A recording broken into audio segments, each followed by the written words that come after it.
what happens when you grow a plant so successfully, you actually don't know what to do with it. 3 years ago, I made a video called Growing Rosemary is So Easy, You Will Have to Try to Kill It. And try I did. I actually relocated this rosemary 3 or 4 different times just in the course of it being at this homestead, and I moved it from my old homestead. So this guy has been through the ringer, and here it still is. So in this video, we're gonna give you some tips on what to do with your rosemary after you've grown it into a giant bush. As a quick refresher, rosemary is a Mediterranean herb. It wants sort of a loose, well-draining soil, decent amount of nutrition in it. It can take quite a bit of sun, and it does not want too much water, kind of evenly watered. And once it's established, it really does like to kind of just stay and thrive. I haven't even watered this one in a month or two, and just take a look at it. So when you harvest it, you can sort of harvest and prune at the exact same time. I could just go ahead and cut off random spots here and there, but I'll opt to kind of shape this. So if I want, this to come in a little bit, I might come down here and grab low on one of these. Harvesting in the morning, usually the better call as well. And I'll just grab a few sprigs. And then I'm actually very excited to share that someone in our Epic Gardening ecosystem, Anna, up in the Pacific Northwest, she has some incredible tips for how to use rosemary, specifically 3 of them that I think you're really gonna like. So let's go over to her and learn what to do with this. Hi friends, I am out on a very chilly Pacific Northwest morning to gather up some rosemary cuttings to make a rosemary infused oil and a rosemary salve. So I'm gonna grab these cuttings and then we're gonna head inside. You're gonna wanna find stems that you can cut that are about 6 to 8 inches long, so that you have a good amount of leaf per stem. And you're gonna wanna cut it right under a leaf node. And you wanna gather about a good handful of 2 of the branches. To make a rosemary salve or any herbal or floral salve, you have to first make an infused oil. Now I'm gonna preface this by saying that there are 3 main schools of thought around the method of how to make an infused oil. And I'm sure I'll share all those methods with you in later videos. But today I'm going to show you what I believe to be the easiest and one of the more potent methods of making an infused oil. So let's talk about the awesomeness of rosemary for a minute. Rosemary can help your skin out in so many different ways. It has anti-inflammatory properties, making this salve an awesome one to use for sore joints and muscles. It also has natural antibacterial and antifungal properties. So a dab of this salve will help promote rapid healing for things like minor cuts, scrapes, insect bites, rashes, all things that gardeners can relate to. With anything that you're going to use on your skin, always do a patch test on the inside of your elbow before using it, just in case you get an allergic reaction. All right, so let's start making our rosemary infused oil. Here's what you're going to need. Carrier oil. Extra virgin organic olive oil works perfectly well. You can also use jojoba, grapeseed, sweet almond, argan, or a combination. All of these are great for your skin and hair.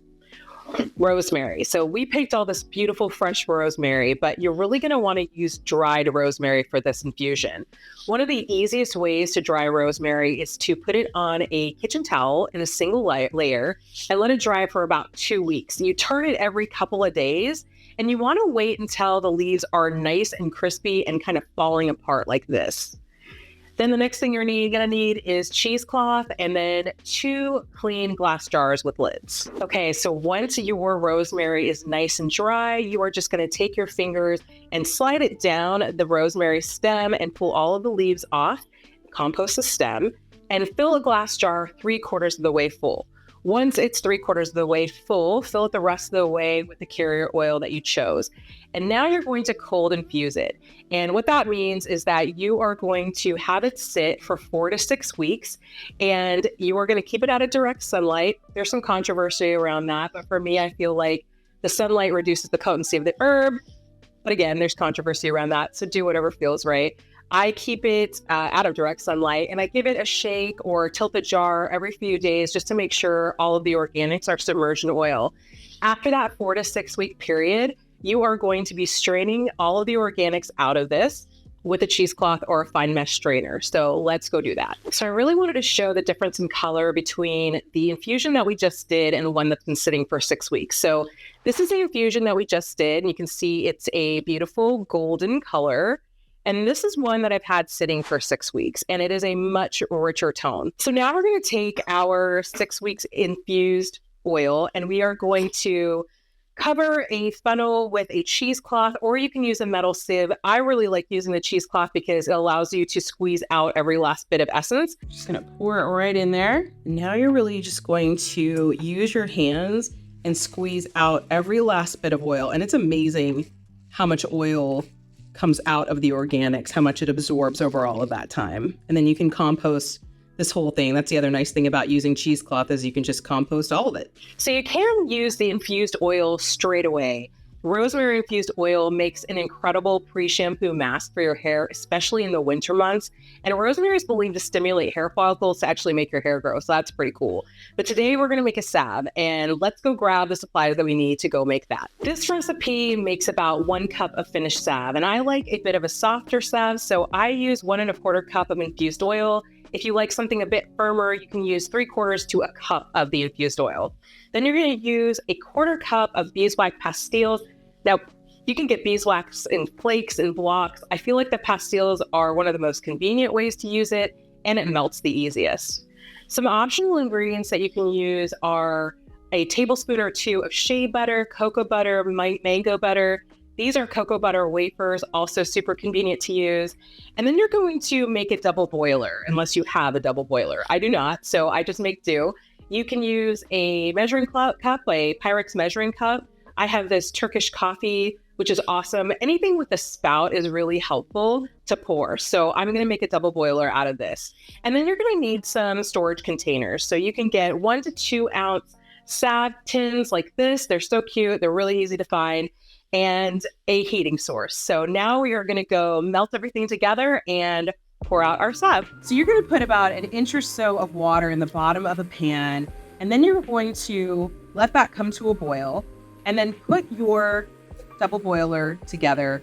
I start with the pastilles first because I like to get that into a nice melty consistency before I add in any of the oil. I think it just mixes better, but you can do it however you want. Add everything into the double boiler, let it boil down, and then you're gonna pour it out. So it's almost all melted down, and now I'm gonna add in my cocoa butter wafers and the infused oil. Okay, now that it's all melted, we can pour it into our tins. So now you're ready to pour everything into the tins. Don't pour it all the way full. Pour it just under where you can see where the threading is, because you are going to want to leave some room there. Okay, so now we've made a rosemary salve. It takes about 5 to 6 hours for it to completely cool. After about 30 minutes or so, when it gets completely opaque, I like to take a couple of sprigs of the flower or the leaves of whatever the main organic I used for the infusion to set on top of the sap as it's cooling. It's just a nice finishing touch. If after using Anna's tips you still have too much rosemary, like myself, giving it away to a friend is a really good gift idea, and I'll show you how to clone it very simply. So I have some cuttings that I've taken, and these are a little bit too long. Great for harvest, probably not great for propagation. So I'm gonna snip these just a touch shorter, and then what I'll do is just take my finger and pull off about the bottom 2 inches or so, maybe 1.5 inches, just like this. So you want this material down here to be soft as possible. Rosemary is sort of a hard wood, but if you get that tip of the cutting, it's really nice and soft and it'll root easier. And then I'm just taking our Epic 6 cell right here with some mix, and I'm just going to stab this down in. Make sure you kind of affirm the soil around it, get that contact. Give it a little bit of water. You don't need a rooting hormone. You can use one, but you don't need one. And this makes actually a really good holiday gift, birthday gift. Everyone appreciates a little rosemary in their life. Hope you guys enjoyed this. More to come. If you loved Anna on the channel, let us know down below what you want to see from her next. Good luck in the garden. Keep on growing, and I'll see you next time.